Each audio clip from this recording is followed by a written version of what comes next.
What's up, college football fans? Welcome back to an all new episode of the Cover 2 College Football Podcast. I'm your host, Tim Smithson, joined, as always, by my co host, the Hokie Longhorn himself, Dalt. I would ask you how you're doing tonight, buddy, and I guess I can anyway, but from the looks of it, and as our viewers will see, you're doing good. But for sake of the argument, how are we doing tonight? We are doing amazing, brother. We are outside because my wife won't let me smoke my celebratory cigar inside. What a weekend. And what really has summed up just being a Longhorn fan in the middle of Sooner country has just made me endure for the last decade and a half. It's just my weekend couldn't have went any better. Absolutely. Yeah, obviously we've got some games to talk about, Dalt, and it was a successful weekend for your Longhorns, and obviously we're going to talk about our final college football playoff rankings. We have our four teams. We have some pretty interesting stuff to talk about. We have some first for the committee this go around, but the first thing we're going to do, Dalt, we're going to get kind of right into these five Power Five conference games that we picked on our last episode, kind of discuss each one of those. Obviously, there's a couple of them, including the game with your Longhorns.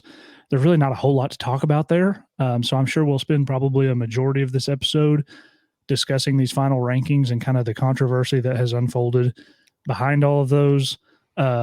So I guess we can get right into it. Our first game of the weekend, we kicked things off with a bang on Friday, and that was out in Las Vegas. Dalt, we went over Pac-12 championship, had the rematch, Oregon Washington from week 7, and we had almost essentially the exact same. Just the score was a little different, but the differential was the same. Washington, they beat the Ducks again for a second time by a score of 34-31. Oregon scored a late touchdown. They were up 10, and you thought they maybe had a little bit of a glimmer of hope there. But man, impressive win for Washington, Dalt, and they find themselves, as we're going to talk about, squarely in the playoff as one of the four teams that's going to have a chance to win a national title. Did this game go the way you thought that it might, or were you kind of surprised? Whenever we picked this game last week, I was really the line was too much for me.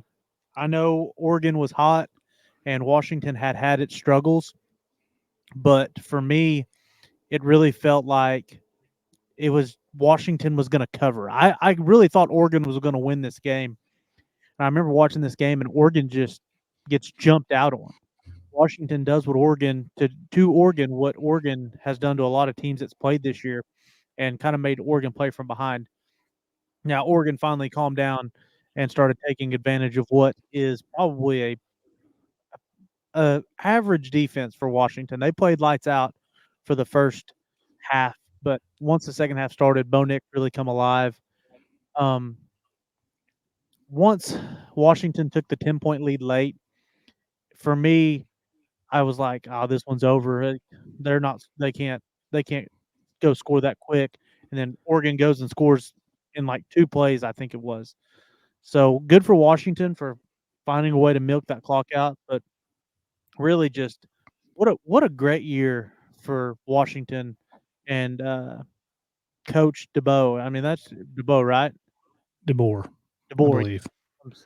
So I mean, just what an underrated coach that he is in college football. Yeah, I mean, I sent you that. I think I sent it to you and BP both.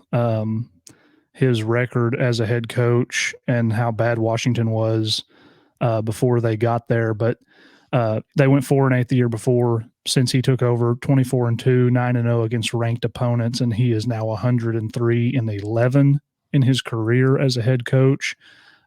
Took this team to the Alamo Bowl last year. They went 11-2, and ironically beat your Longhorns last year. And we'll get a rematch of that game essentially in the playoff this year with a better version of probably both of those teams. I think we would both agree. But yeah, I mean, there's not enough that can be said for the job that Kalen DeBoer has done out there in Washington. And we talked about it, Dalt, with a lot of these conferences, Big 12, Pac 12, ACC. We thought that there was going to be a possibility for some rematches. This actually ended up being our only one across the Power Five. And it's really hard to beat a team twice. And we've seen that before in conference championship games. And Washington, they were able to do it yet again. They really kind of controlled this game, I thought, Dalt. They go into halftime up 20-10, but then, Oregon, they kind of storm out in that third quarter, score 14 unanswered to take, a 24-20 win or lead. And then Washington was kind of like, it's kind of like that meme of the guy playing video games in the chair where he's laid back and then he sits up to really focus. That's kind of what it reminded me of. But I like Washington, Dalt. They were my pick to win the Pac-12, so I hit that right on the head. Now, I didn't have them in the playoff because I thought they were going to lose a game, or lose a game or two in the regular season, but then still make it to the Pac-12 championship. That's obviously not the case. But then on the flip side of this, Dalt, heck of a season for Oregon. Dan Lanning just has some stuff to figure out as far as kind of getting over that hump, winning the big game. And I mean, that's kind of something that Oregon has struggled with even before Lanning's time there. Mario Cristobal, he kind of struggled with that at Oregon as well. But heck of a season for the Ducks. They were basically right on the cusp of a playoff berth. This was essentially a win and you're in. But Washington gets it done. Did Michael Penix win the Heisman? Man, that's tough. Going into that game, you really thought it was kind of him versus Bo Nix for the Heisman. Right. And I mean, he had a great game, but he didn't really just light it up and put up a ton of yards or anything like that. A lot of people think that Jaden Daniels from LSU's got it in the bag. I think that Michael Penix Jr. deserves the Heisman. Yeah. Take Washington to a perfect 13-0 season, had a great year. I mean, I would give it to him. That is who my vote is for the Heisman. I would agree. I think that Penix deserves it. I think Penix should win it, and I think he might just because he's more on the national scene. And we both know how few of those voters really watch these games. A lot of them look at numbers, which that could help Daniels too as well. But you're not wrong. He didn't just play spectacular in this game. Only had the one touchdown, but he threw for over 300 yards. But man, I don't see how. I know this award's supposed to go to the best player in college football, and Jaden Daniels has these numbers, and he's been unbelievable. I'm not trying to take anything away from that guy, but does the Heisman winner lose his 3 biggest games on his schedule? And I mean, I know he got hurt against Bama, but he gets blown out against Florida State. Who was the last 3-loss Heisman winner? Was it RG3? And I think Probably. they went 10-2. I think they went 10-2 that year. I'm not sure if it's not RG3. I have no idea. I mean, typically your team has to be pretty good and in contention in order to win the award, as that's been the case most years. But I think you're right. It was kind of down to Nix and Penix, and Bo Nix played really good. 3 touchdowns. Didn't throw for a ton of yards, but he was pretty efficient, 21 to 34. But just Washington just came out kind of on fire, and they just really never really looked back. Like I said, you had that glimmer of hope for Oregon early in the second half, but in this game, Dalt, you took Washington at plus 9.5. I have no idea as this game was unfolding, I was thinking to myself, why did I take Oregon minus 9.5? I've been on Washington all year long, but I just thought Oregon was playing so good right now that I thought they just might come out like Washington did and kind of jump out to an early lead. But even then, 9.5 was too much for this game. Regardless, there's no way that should have been an almost 10-point spread. Yeah, Vegas was off on this one, and a lot of games this season in college football, more so than probably ever have been quote unquote made personal by spreads and by coaches and players. And obviously Washington took it a little personal that they were 9.5-point dogs after already beating this Oregon team. Right. So again, that was a win for you. BP, who was on the last episode, he also took Washington. He's obviously not here with us tonight to talk about it, but he took Washington plus 9.5 too. So with that, we'll move right on to our next game, and that was, we just did these games in order of they were going to be played. So that takes us down to Arlington, to your Big 12 champion Texas Longhorns, and you were the only one that held faith here. Took your Horns at minus 14.5, and Dalt, probably my biggest takeaway from this game, and I don't want to sound like, it makes me sound bad as an OU fan, but I watched this game basically about probably the entire first half, and I thought two things. I thought, how did Oklahoma beat this Texas team? But then I also thought, how did Oklahoma lose to this Oklahoma State team? And I'm not trying to make this about OU, but as an Oklahoma fan, that just, it was going through my mind. And I'm just trying to make sense of this because, as everyone knows now, your Texas Longhorns absolutely hammer Oklahoma State 49-21. This game was never really closer than 2 touchdowns outside of when it first kicked off. I took OSU plus 14.5. You took your Texas Longhorns, like I said.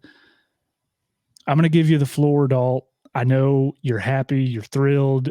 There's not a ton to talk about with the game, but I mean, it's everything you wanted it to be. I'm sure it couldn't have really went any better. No, I sent a tweet out on, I believe it was Friday night or Saturday morning when I was driving to work, and I was just thinking, like, it's been 5 years since Texas played in the conference championship game, and it had been 14 since they won it. Like, and just like saying that out loud, you're like, oh yeah, like they've been bad. Like, but it really sits into how bad the last decade has been for us Longhorn fans. We have had glimmers of hope and then just gets completely shattered by heartbreak. And my undenying, never wavering faith of my Longhorns finally pays off. Sark gets the job done in what is just a absolute shellacking of Mike Gundy and his OSU Cowboys. I think this wasn't a good matchup for OSU. No. I felt really good about this game going in because of what OSU wanted to do was played right into Texas's strengths.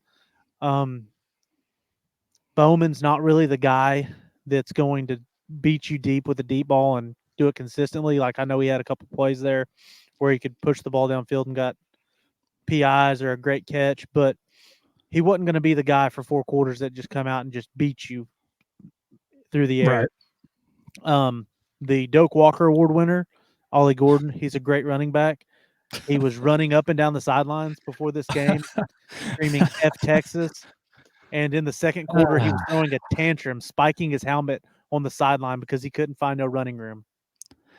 Yeah, I believe he went for around 30 something yards. 34 yards. I agree with you. This was never a good matchup for Oklahoma State, and we talked about this. And credit to Oklahoma State. The season that Mike Gundy had, won 9 games, has a chance to go win 10 football games this year, with a team that started 2-2, lost to South Alabama the way that they did, in week 2, and or week 3, whatever it was. It's just like I said, it was a bad matchup. And you look at this Texas team, Dalt, your Texas team, and I really think what it's going to take to beat Texas, because you only have evidence of it happening one time, and it's going to take a quarterback that is not necessarily, you don't have to be a superstar, but dynamic in both aspects of the game, and that's like Dylan Gabriel in that game that y'all lost in the Cotton Bowl. He was able to hurt you guys with his arm and his legs, and Oklahoma State didn't even remotely come close to having that with Alan Bowman. And that's no discredit to Alan Bowman. That's just not the kind of player that he is. He's a game manager, going to sit in the pocket, make some throws. He's only capable of so much, and they've relied so heavily on Ollie Gordon, and you kind of knew that was kind of the immovable, unstoppable force meets the immovable object situation. And, most of the time, the group of 11 guys is going to win against the one guy because Ollie Gordon's only one guy. Oklahoma State's offensive line has been good, but it's not been great. And they just never could get the run game established, and they find themselves down 14-0, like in the blink of an eye. And it's like, we can't run the football now. We're down 2 touchdowns before we even are halfway through the first quarter. So Oklahoma State, again, hats off to Mike Gundy, won Coach of the Year in the Big 12. Just a great job. I think this was a team that when we previewed the Big 12, Dalt, they were predicted to win 6 games, and we both thought that was kind of insane, and both took the over on that. So that obviously hit for us. But as an Oklahoma fan, Dalt, I'll give you your flowers. You're one of the most diehard Texas fans that I know. You're actually really the only true Texas fan that I know. Thank God.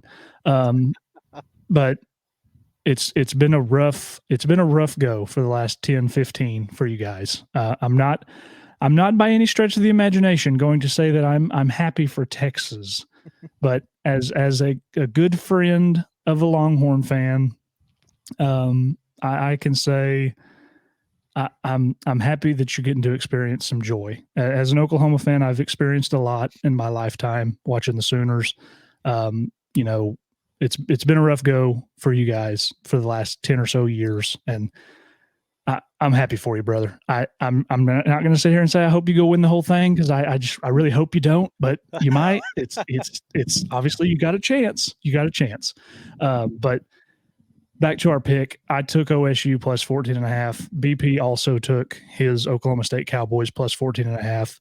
You were stayed true to your colors and took your Longhorns at minus 14.5, and that one paid off for you, Dalt. So I'll leave it up to you. You got anything else you want to add on that game, or you ready to just keep on rolling here?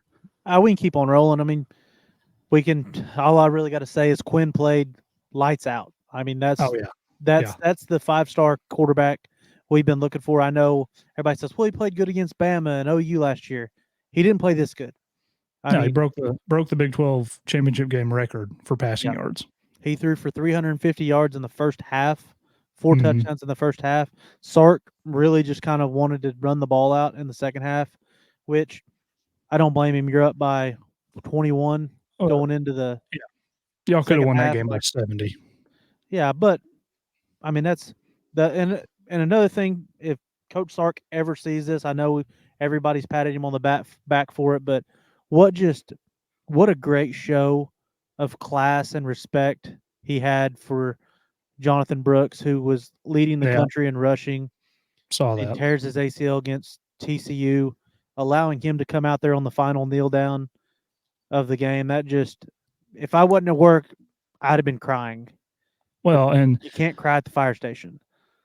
Even to piggyback off of that, I know as an Oklahoma fan, I give Sark a lot of, we talk a lot of mess about each other's coaches, but this is huge for Steve Sarkisian just as a person, in the place that he was at previously before he was Alabama's offensive coordinator in life. He had pretty much lost everything to addiction and was just in a really bad place. And it's kind of an incredible comeback story for him to do what he's done with a program like Texas that, was kind of in the same place. So they kind of come up together. It's kind of a feel good story for the Longhorns, really. And that's a team that has every chance in the world to go win a national title. But we'll keep the ball rolling, Dalt. We'll head over to the SEC, and this one's interesting. We both took, along with BP, we all three took Georgia at -6, and I just looked like a great pick to start the game. Yeah, it's 7-3 after the first quarter, but then Alabama scores 14 unanswered in the second. And they go in with, the 17-7 halftime lead. And, man, they kind of kept Georgia at arm's length the rest of the way, that 10-point cushion.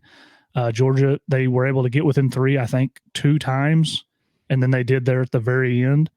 And then Alabama, they just kept getting what they needed to get in this game, Dalt. And, I mean, Jalen Milroe, he wasn't unbelievable, but he just made the plays, man. It's just like at the end of the game, he goes and gets that first down, and it was almost wild because he fumbled. yeah, he fumbles the ball. Luckily, he falls, right back on it as he's going down. But the final here, was 27-24. So most of our listeners will know by the time they listen to this, because I don't know how you can be a college football fan and not know, Georgia is not in the playoff at 12-1 as a non-conference champion. And the Alabama Crimson Tide, they are in the playoff as the 4 seed in the SEC champion. But what were your thoughts on this game, Dalt? As Alabama, they come away 27-24 winners. What were we doing doubting Nick Saban? It's fair. I mean, I know Kirby Smart's a great coach, and I almost feel like he didn't make the adjustments that he needed to in this game, as where Nick Saban and his staff did. Tommy Rees has come a long ways in being a play caller for Alabama. He has really started to use Jalen Milroe's strengths in the run game and throwing some flair in there. I was really shocked that they put that read counter in for him. It's almost like that old game, the old playoff NCAA 14, the old QB wrap, where they pull the guard and tackle, and they kick out and he gets to run it. But just Jalen Milroe showed up and just refused to lose this game. Yeah. And Georgia didn't make some plays. I mean, there was a lot of stuff on defense that these defenses both kind of let go. I mean, Kool-Aid McKinstry misses an interception inside the red zone. I know that Jalen Milroe had a bunch of errant throws in this game that Georgia couldn't take advantage of. But it's just classic Nick Saban, when everybody's doubting him, just being like, hey, I'm still here. Like, I'm not going anywhere. This isn't my last year. I'm not retiring. Just great for Alabama. And it does suck for Georgia. This year would have probably been the best year for the 12-team playoffs. Like, it's a great staple for what the 12-team playoffs should be. But just hats off to Nick Saban and what that staff has done with the way they looked against Texas when everybody wrote them off, and then the next week against USF where they bench Milroe and they only beat USF by 14. Mm-hmm. And then just to go on and win 11 straight and then beat the number 1 team in the country to allow themselves even in the conversation of getting into the college football playoff. Yeah. I mean, you're not wrong to doubt Nick Saban was not real smart. I watched a majority of this game, and I just kind of watching the game. It wasn't that I continued to doubt Alabama, but it's almost like Georgia has just been so good that you just kind of it's like I was waiting for whatever was going to happen and for them to, take a, 4 or 7 point lead and then get a stop and then go score. And next thing you know, they're up 11 or whatever, but it just never happened. And Nick Saban, there's no telling what kind of speech that was that he gave to his guys before that game. It's just an incredible job by Alabama. And we're going to talk about, obviously, them being in the playoff here in just a few minutes. But for them to go in there and win that game, it's just, and it's not like David and Goliath, because this is a really good Alabama football team. They're a top 8 team in the country. I'm not trying to act like, Akron went in there and beat Georgia for the SEC championship. Like that's not what I'm saying at all. But, Georgia was a 6-point favorite for a reason. This is a team that had won 30 games in a row, I believe. And 29.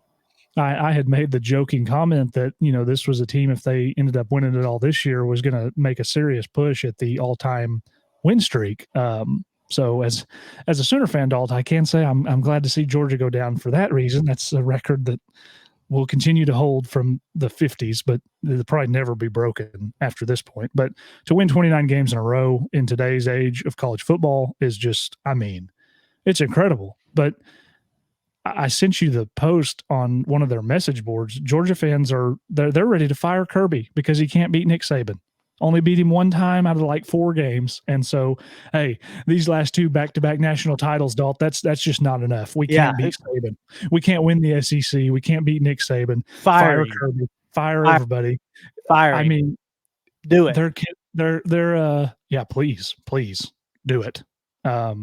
There maybe can't be a more spoiled fan base in college football right now than the Georgia Bulldogs after back-to-back national titles, and already making the comment of your coach can't win that game after what they've accomplished over the last couple of years. But like I said, we both took Georgia -6. BP took Georgia as well, so this was a loss for us. My buddy Corey, shout out, he was very pumped to see the result in this game, and he wants a Texas rematch. Dalt, he told me that today. He wants a Texas rematch for the national championship, and hey, it might happen. Me too. All right, we'll move on. This next game, we're not going to have to do a lot of talking about it, Dalt. Big Ten championship. Both took Michigan at -23.5 along with BP. The Wolverines win this game. What was it, 26-0? So they do essentially barely cover. But that half-point spread for the first half, that would have hit if anybody took it on Iowa not scoring a single point. I told you they weren't going to score. Yeah, might have been the easiest bet in all of sports. But Michigan, they win this game. It was kind of an ugly game, Dalt, and I think that was kind of to be expected because this is an Iowa team that I think we'd both agree it's not a well-rounded team, but it is a pretty salty defensive football team. But they just can't score. But do we really want to spend time talking much about this game other than Michigan wins? They're now the current number 1 team in the country. No, you want to know who the real loser is here? It's not Iowa. Iowa knew they had no shot at winning this game. It's the poor country club in Iowa that put out that they were going to have free drinks until Iowa scored a point on Michigan. Ooh. They're still drinking for free. Free drinks forever. Yeah. Man. But no, it is what it is. I mean, Iowa was severely outmatched. We knew this going in. That's why we spent, I think, a total of 15 seconds picking this game. We all said Michigan, and we went on, and that's exactly what it is. Yeah, so you look at Iowa's season, and they lost 2 games going into this game. They got beat by Minnesota 12-10. And then the other game they played, they also got blanked by Penn State 31-0. So 2 of your 3 losses, you get shut out and outscored by a combined 57 points. Not ideal.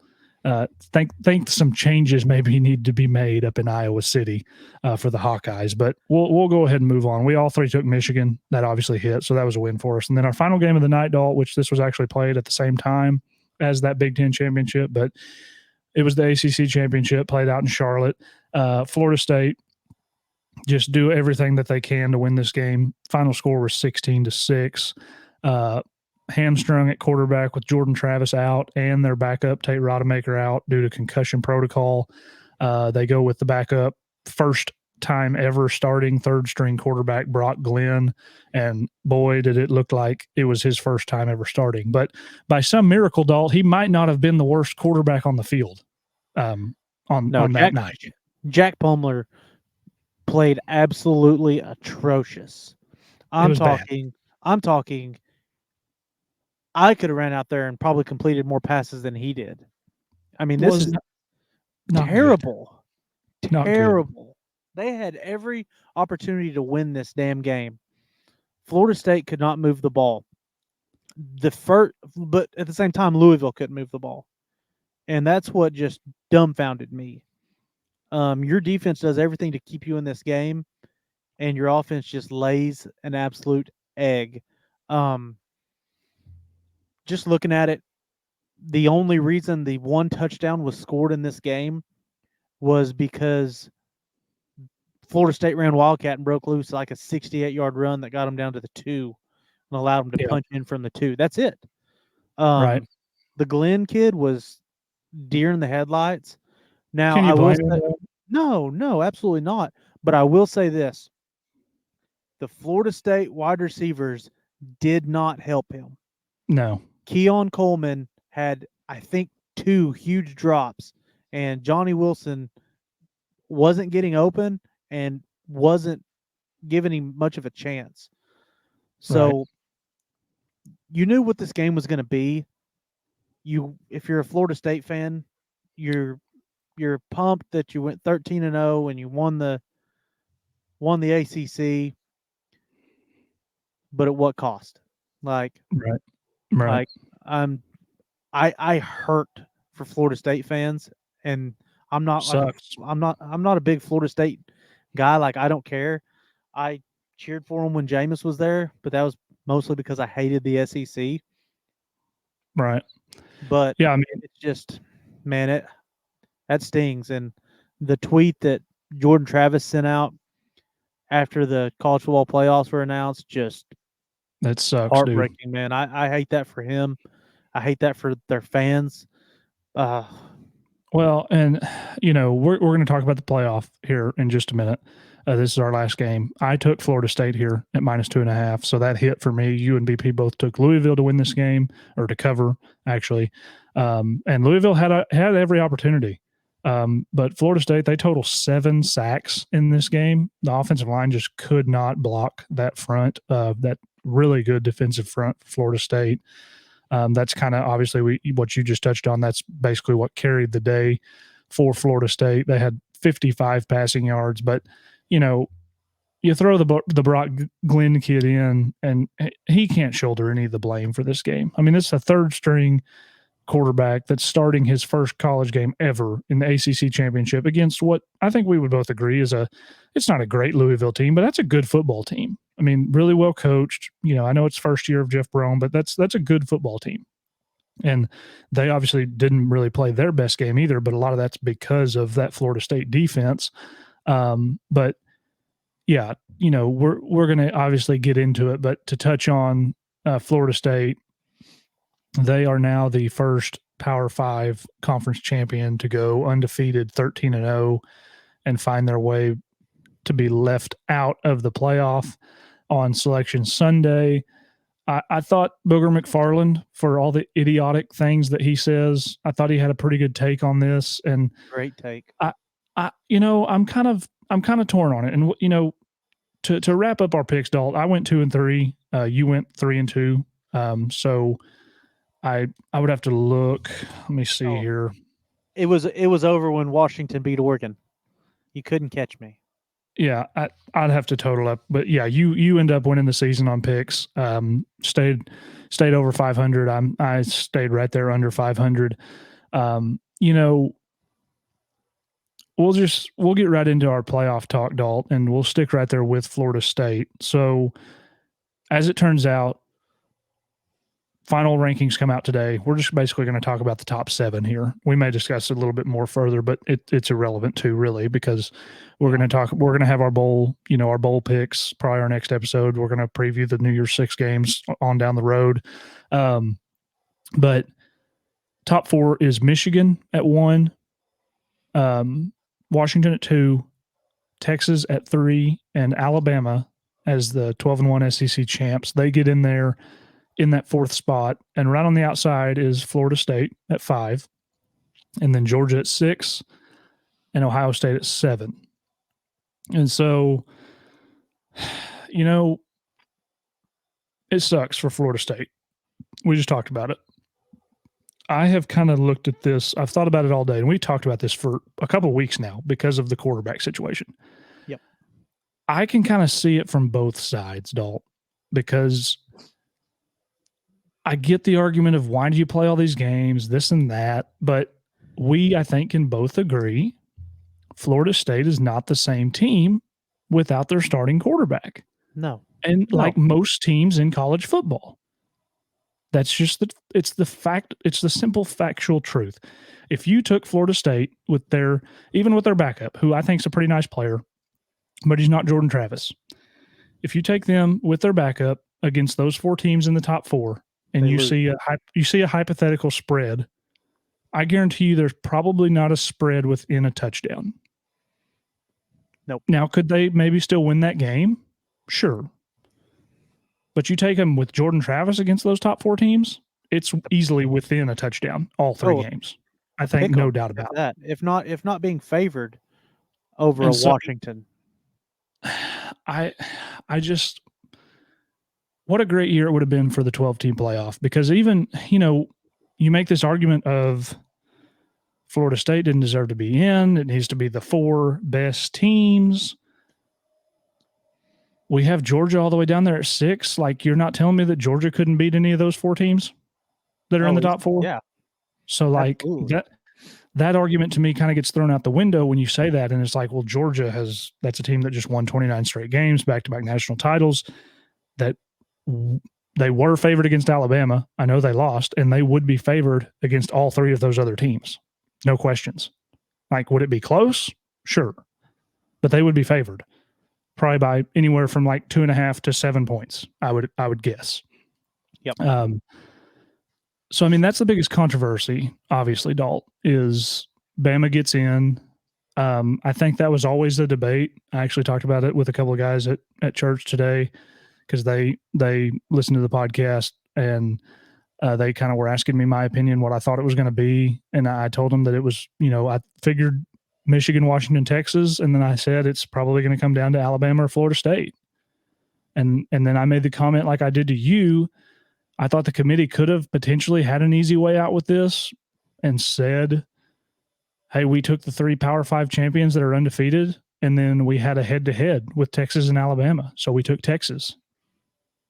And, Alabama and Texas's resumes are similar, and Texas won head-to-head. They're both conference champions. Like, that could have potentially been an easy way out. But I don't hate the way it turned out. I think we're going to have 2 insanely good competitive playoff semifinals, which, has been kind of a problem in the playoff era. But I've rambled long enough. What are your thoughts on these rankings, on this, how it all turned out? I'm sitting here at the house. I get home, I shower from work, tell Dana, I'm like, hey, what time do we got to go to your families to do Christmas? She's like, noon. I'm like, perfect. Like, leave me alone at 11. I stayed up till 1 a.m. at work watching ESPN just to see where everybody's heads were at with this, because once Georgia beats Bama, or once Bama beats Georgia, you open up a whole can of worms. And then Florida State beats Louisville, and there's your chaos. I'm with you. Playing the games has to matter. Like, I understand the logic in this. You want the 4 best teams. Okay. The committee had a pretty easy way out on this because their criteria is conference champion. All 5 teams that were in contention for the playoffs were conference champion. Head-to-head matchups. Texas beat Bama head-to-head. That's where I knew that Texas was in when Bama beat Georgia, because no matter what, you can't put Bama over Texas because you're going against your criteria. And I had to listen to Dan Orlovsky just beat the desk for Alabama all morning. I mean, just that game was in week 2. It doesn't matter. They played the game in Tuscaloosa. This wasn't like a neutral site game. And Texas won by 10. They were getting in. And BP fought me and said he could see a world where they put Bama in over Texas. I knew there was no way. Yeah. If they had put Florida State at 3, I think Texas wins a national championship this year. I think Texas absolutely matches up great with Michigan. I mean, I don't say that like being... No, sure, I get it. Bullish, but they want to run the football, and Texas has one of the best run defenses in the country. Washington's a little different story. Washington's going to attack Texas's weak point in the secondary, so that's going to be a great game. The bright side of that is Washington doesn't have much of a defense either. Right. But no, I see what the committee's reasoning, but like I said, you just hurt for Florida State fans. Like, it just... It breaks your heart for them. It breaks your heart for them players. I know whenever this was released, they went to the camera that was on the Florida State team, Mike Norvell, and Brutal. you could just tell that it just broke his heart. Like, Well, yeah. I I mean, mean, go you ahead. put a microphone in front of his face in that moment, and he's probably crying, and he's probably cussing the committee. Yeah, and I mean he did release a statement today that he used words like disgusted and stuff like that, and in all of this, Dalt, I I don't understand this committee in the situation that we have. Um, some of these people, and Mike Leach talked about this years ago before he passed away. Um, some of these people on this committee have no business picking No, these teams. They don't know. I mean, I'm not going to sit here and claim like I'm some wizard and know everything about college football or football in general. Um, I have, pretty good knowledge of the game, and I can watch teams and see stuff like that. I think I could probably do a little bit better job at analyzing than some of these guys on this committee. But you know, I, it's so odd to me. And real quick to kind of go back over it, the committee does have criteria, and it seems like nobody ever wants to talk about it. Now, I will say this it makes a good point. Um, Conference championships won, head to head competition, and then comparative outcome, strength of schedule, comparative outcomes of common opponents without incenting margin of victory. And then it says other relevant factors such as unavailability of key players and coaches that may have affected a team's performance during the season or likely will affect its postseason performance. and that's So they do. 100% what dings Florida State. That right So there is what dings Florida State. exactly. So you do have that, and I get it, but and again, I'm okay with the playoff. I really am. I think it's going to be two great games. I I really don't. The one thing I don't get about that is it's almost like they bump Florida State out, and basically in a way to make them feel a little bit better, they're like, well, we're going to leave you above Georgia. And it's like, if you're going to continue to use that last bullet point, like Florida State's not beating Georgia or Ohio State without their quarterback either. We're going to I mean, find out. well, yeah, we're going to find out. I'm not sure Florida State's beating any team in the top 10 without Jordan Travis. Like, I think they might have a chance, but will they win that game? It's hard to imagine that. But you know, like you said, the video showing Florida State and how they reacted, it is sad. It breaks your heart for some of those guys. Even a guy like the Verse kid, defensive lineman that came back, just to try and accomplish what they accomplished, go 13-0, win the conference, and they did it. And now he's not even going to have a chance to play for a national title. But it's just the one thing I'll give the committee on this is it's like being caught between a rock and a hard place. Like, truly, it truly is, because it's almost like I would have been perfectly okay, Dalton, if they would have just said, you know what, we're going to have a 6-team playoff. We're just going to do it, whatever, and I would have been okay with it. Like, whatever. Maybe some people wouldn't have. I don't know. Not me. Yeah, not me. I had to play Georgia. Some of the teams that are in probably would have been like, no, we're not doing that. But it just sucks for that's all you can say about it. It sucks for Florida State, Mike Norvell, and the job that he's done there. But obviously we give our congrats. I know you do, naturally, to these four teams that did make the playoff. Should be a really good swan song for the 4-team college football playoff that has been around now since 2014. We've seen, a lot of had a lot of fun memories with it. Had a lot of good football games. Had some bad football games. I think as much as we drag the committee every year, they have gotten it right. I think most of the years. I think this year it's ironic that probably the first and last year, Dalton, are the two most controversial results in the final rankings, because that we all remember the first year they threw Ohio State in over TCU and Baylor, who were probably more than deserving to get that fourth spot. And obviously, you know what happened with Ohio State, and then you have this year where Alabama jumps all the way from number 8 to number 4. He had several things that had never happened before that happened this year. Texas makes the playoff. Georgia Georgia goes into the final week as the number 1 team, and they fall all the way out of the top 5, not even just the top 4, to 6. But I can't say I was surprised. No. And I put out a tweet. I tweeted something of, you know, it sucks that Florida State's not going to get a shot at a national title or the playoff when one of these teams that's in the playoff has already gotten beat by another team that's in the playoff. That was obviously a little bit of a shot at Alabama, but you know, it's all in good fun. I think Alabama has as good a chance as any of these other 3 teams to go win the national title, and it just would be about the most Nick Saban thing ever at all for them to go and do it. Don't but say we'll that. see. It's kind of interesting. It's kind of interesting how it all unfolded. I think you have the two games are amongst the 2 teams that their styles kind of clash against each other. And, you know, Washington, Texas, probably going to be a high scoring game. I know Texas has a really good defense, but they do struggle with kind of what Washington likes to do. And that's, you know, a very prolific offense.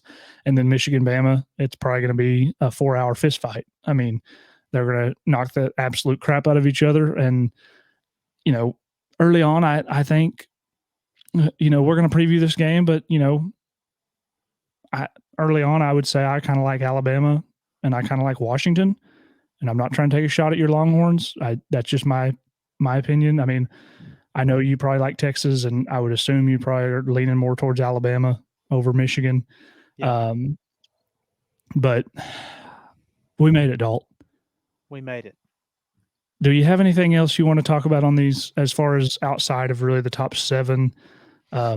We have our New Year's 6. I guess I can list those real quick. You've got the Peach Bowl's Mississippi versus Penn State, and the Fiesta you got Oregon versus Liberty, who comes in as our Group of 5, highest ranked Group of 5 team, 13-0 Liberty Flames.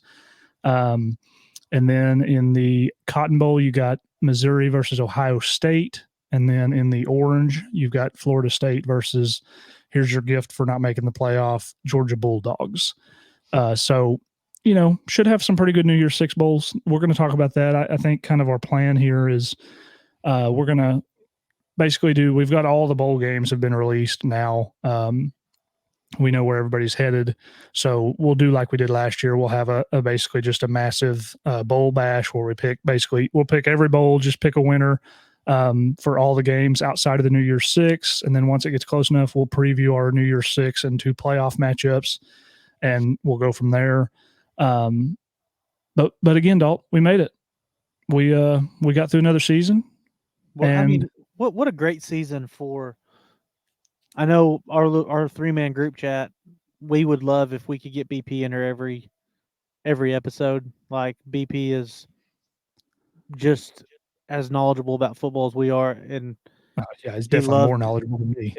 Yeah, he loves talking about it. His scheduling's tough. I know we all make the comment, if On 3 or somebody picks this show up and wants to pay us $65,000 a year to do this, we do it every day. Oh yeah. But no, what a great year for all 3 of our teams. I mean, I know Brent Venables in his second year goes 10-2. I mean, that's a great year. I know you didn't get to the Big 12 championship and you lost to OSU, but it's a great year considering you were 6-6 last year and lost and went 6-7. It's a great year. No doubt. Mike Gundy was projected to finish 7th in the Big 12, makes his way into the Big 12 championship, and then Sark finally gets over the hump of being 7-win Sark and goes 11-1, and my Longhorns win the Big 12 championship and make the college football playoffs. Just what a great year. I know there's a lot of teams that can't say that. Texas Tech, Texas A&M, but TCU, where's Frog Guy at now? Where's Frog Guy? BP's going to reactivate his burner. Yeah. But, beautiful. Absolutely beautiful. It's been a fun year, What a great year. And this was perfectly timed. I'm at the end of my celebratory cigar. It was just a beautiful, beautiful season. Yeah, I mean, and we're obviously not done with the full year yet, but the podcast has we have grown and we continue to grow. You know, And thank you for it's all of our listeners. That's yeah, we appreciate everybody that listens, everybody that subscribed, everybody that watches on YouTube or just listens on Spotify, Apple, or wherever you listen. We obviously we don't do this just solely because of our following, but we do it because we love to talk college football. But the fact that we, have people that legitimately listen to this podcast, and I've had people, reach out to me on Twitter telling me it's, their favorite podcast that they listen to. We love to hear things like that, and that's part of what we do it for. We enjoy it, and we want to put something out there that we feel like we put a lot of time into and we have fun with, and we do it for people like us, Dalt. We're just college football fans, and people can relate to that and have fun with it. You did touch on our teams. I will say, just to close out, touch on my Sooners. I'm more than happy with 10-2. Could it have been better? Yes. But if you'd have told me beginning of the year, hey, I'll mail you a 10-2 with a win over Texas, I would have taken that. I would have obviously loved to play for the Big 12 championship. I would have loved to have had a rematch with you guys. Would have been, great, even if we'd lost. Who knows? But I can't complain.